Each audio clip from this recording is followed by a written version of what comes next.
ఓం హ్రీం గుం గుటుక్కాయ నమః. ఓం గుటుక్కాయ నమః. నాయన, నీకేమైనా సందేహాలు ఉంటే నాకు తెలియపరచుకో, నేను వాటిని తీరుస్తాను. గుటుక్కు సామా, ఈ పేరు నేను ఎప్పుడు వినలేదే. స్వామి, మీరు ఏ పీఠం నుండి విచ్చేయుచున్నారో సెలవివ్వండి స్వామి. బాలిక, మీకు మేము సెలవు ఇవ్వలేము, అది మీ పెద్ద సారే ఇస్తాడు. మీరు వెళ్ళి మీ పెద్ద సార్ దగ్గర విన్నవించుకోండి. ఏంది సెలవివ్వండి అంటే అర్థమైతలేదంటే నువ్వే పాట దొంగ స్వామి ఉన్నట్టున్నావు. నీ పేరు గుటుక్కు స్వామి అన్నప్పుడే నాకు అర్థమైంది. అమ్మో, ఈ కోడి మీదది గుర్తు వచ్చింది అనుకో, నా ప్లాన్ అంతా బెడిచి కొడుతుంది. బాలిక, స్వాములతో అలా మాట్లాడకూడదు. అలా మాట్లాడినందుకు కళ్ళు మూసుకొని ఒక్కసారి ఓం గుటుక్కాయ నమః అని అను. అయ్యో, తప్పైంది స్వామి, తప్పైంది. ఓం గుటుక్కాయ నమః. అరే, రాత్రి కాగానే కడుపు నిండా తాగి ఇంటికి పోతే పెళ్ళం కొట్టకపోతే ముద్దించుకుంటా. ఇంకా నా చేయి చూసి చెప్పు స్వామి, నా పెళ్ళం కొడతాంది అని అంటారు. కొంచెం అన్న సిగ్గు అనిపించలేదు ఇంకా చెప్పుకునేందుకు. అబ్బా తాత, నువ్వే కదా ఈ వేషము. ఈ వేషం ఎందుకు కట్టుకున్నావే? అబ్బా, ఈ నక్క చెవులు నన్ను ఎడనిగులనిస్తుంది. మొత్తం ముల్లిప్పి చెప్పినట్టే చేస్తుంది. తెలియడానికి కూడా పిలిచి మరీ చెప్తా అంటది.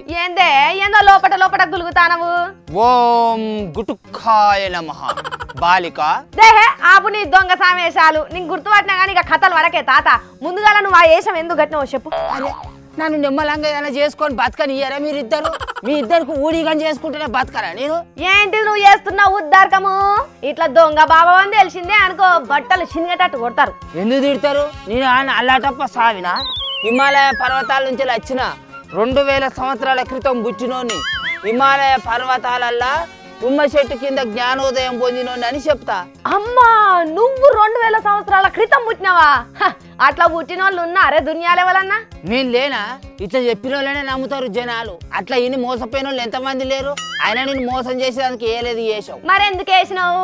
బతుకు తెరువుకు పిల్ల, ఇయానన్నా రేపాన నేను ఉత్తరప్రదేశ్ రాష్ట్రానికి పోతానా. అక్కడ ఈ వేషం కడితే చాలు, అన్ని సర్కారే చూసుకుంటది. ఇక అరే, అక్కడ సన్యాసులకు సాధువులకు పెన్షన్ ఇవ్వాలని సర్కారు నిర్ణయం చేసింది కదా, గందుకే పోతానంటున్నావా నువ్వు? అయ్యా, నీకు కూడా తెలిసిందా? ఇక నువ్వు కూడా వేషం కట్టుకొని వస్తావా ఏంది? నాకేం కర్మనే, నీ మంచిగానే ఉన్నా.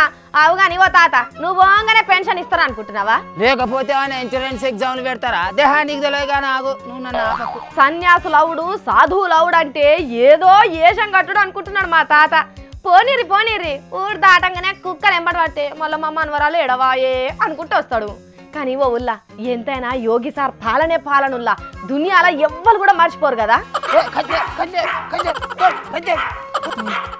ఈ కుక్కలు చల్లగుండా